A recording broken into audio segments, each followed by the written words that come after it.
Барт музыка фестивалі деп сөйлешебіз.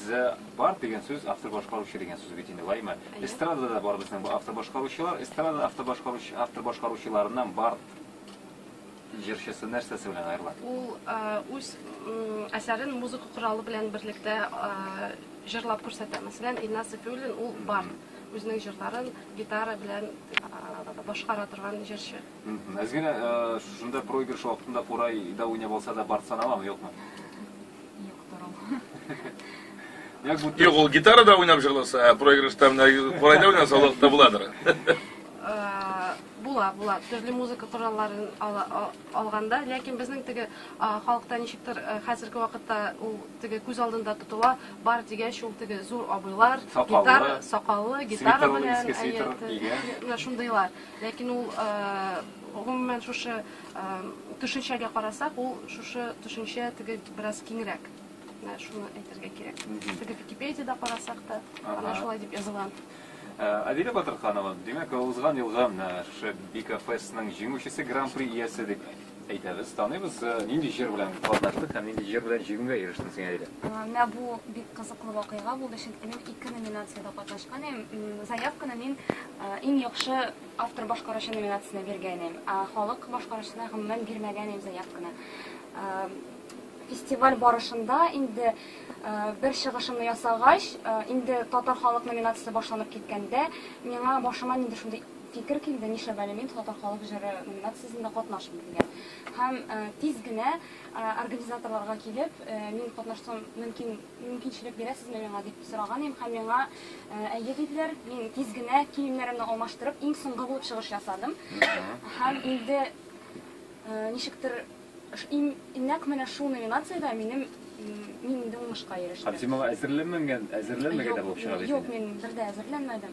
Распеваться итмәдем, берничәмәдем. Тиз генә киемне алыштырдым да сәхнәгә турыдан номерымнан төштем дә нәкъ сәхнәгә менеп киттем. Бәлки чыннан ниндидер спонтан килгән фикерләр уңышка ирештерә торгандыр. Мондай очраклар булганы бар идеме моңарчы?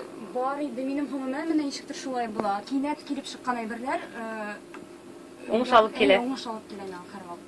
Я менә 1 ел чамасы вакыт узды инде. Гран-при иясе.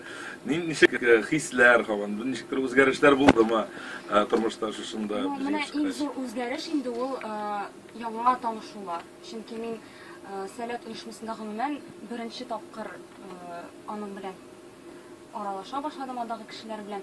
Һәм әле дә хәзерге моментта Бика Фест фестивалендә танышкан кешеләр белән, яшьләр белән әле дә аралашам кайберләре белән. Һәм инде бу иң зур табыш бу фестивальнең. Ну, фестивальләр, конкурслар күп бит инде, саны китсәң шул безнең республика эчендә генә. Бика Фест нәрсәсе белән аерылып тора, нәрсәсе белән үзенчәлекле? Монда ниндидер җылы атмосфера бар. Гомумән Сәләт ул минемчә бер урында шуның хәтле сәләтле, шуның хәтле креатив яшьләр җыела һәм алар бер юнәлештә атлыйлар, шундый бер юнәлештә эшлиләр. Бу минем өчен гомумән бер могҗиза. Мин шок катам бу оешмага.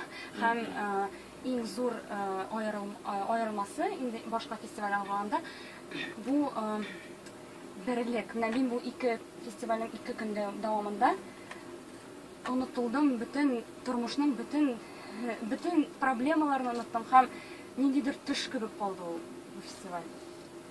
Җитәкче нәрсә дип уйлый? Нинди алымнар кулланасыз, ан төп көленә тәэсир итә торган?